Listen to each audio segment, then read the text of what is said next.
due to popular demand, I've decided to record this video of the cooperative side of Resistance 2. Now, the co-op side is nothing like the main game whatsoever. It plays more like World of Warcraft, where everybody has their own defined role that they have to fulfill, otherwise the entire team as a rule will completely fail. So you can either be a special ops, a soldier, or a medic. Now, if you're a special ops, that means that you actually get a sniper rifle, which kind of works like the battle rifle from Halo 3, but that's something completely different.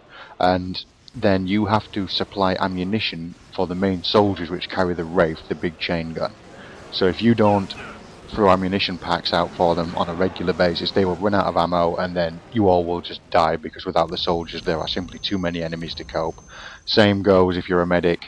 You have to shoot stuff to earn your heals. The more kills you get, the more heals you can use, and then you have to keep an eye on people's health, and you have to stay back in the fight and heal everybody as and when it's required, depending on what's going on. Now, when this is done properly, it works really well. But if you end up in a bad team, then you will only last a couple of seconds, and it can be very frustrating. Thankfully, for me, I've played this a lot. I find myself playing this more than I play the competitive side of Resistance, and from my experience, as a rule, I get in good teams 90% of the time, I would say, and it is an absolute blast. How the missions work is you actually go into an area, and then there are on-the-fly objectives that you have to complete. They are pretty rigid. Once you've played a mission once, when you go back and do it again, it will be pretty much the same. But even so, basing it on that, the fact that this is nothing like anything else in the first-person shooter genre on the console side of things, at least, it really is a nice, refreshing change, and I enjoy it a lot.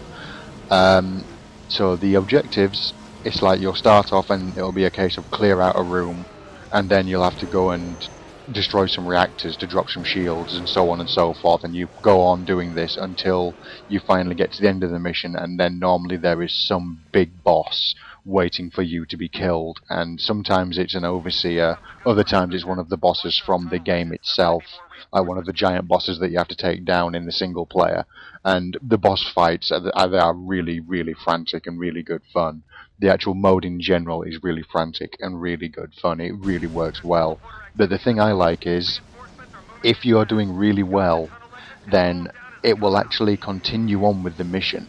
If you're having a bad run, the mission will end when it ends, and that's it. You'll get to the end of your assigned mission, and that's it. You'll get your experience points, you'll get your levels, and that's it. Done. You can go in again and start again. But if your team is doing really well, I've had it before where missions have linked together. So you will finish one mission, and then you'll get it'll say you're being extracted, and then over the radio it will say, we need you somewhere else, and you have to run to the next location, as all of the missions are linked together by little walkways. You run to the next location, and then you're straight into the next mission. No breaks, nothing. You just go. And I think that is amazing. I really enjoy that a lot. I've had games before where the team has been doing so well that we've been playing for about an hour straight, and it's been an absolute blast all the way through, with everybody having microphones and such and communicating as needed, and it works perfectly for me. I can't get enough of this mode. I keep playing it. I put in Resistance 2, and I always find myself going for the cooperative stuff over the single player and over the competitive multiplayer every single time. Granted, I have finished single player, but even so, it has good replay value, but that's in the other review anyway. On top of all of this, it's just the case that the cooperative feels like a completely different game. It doesn't feel like anything else in Resistance 2 that's given to you out of the box. So it's kind of like you're buying two games in one box in a way. It's a lot like the Ghost Recon Advanced Warfighter series as far as that is concerned. And I would honestly say that the competitive stuff and the cooperative stuff is enough to buy it for on its own merit. Never mind the single player. The online components just work so well and they have so much life. They've got so much legs that I honestly see people playing this game for years to come until Resistance 3 finally comes out. I don't see it dying off anytime soon. So seriously, if you haven't got this game yet, honestly, go out and get it. You will not regret it for one moment. Anyway, that's all from me.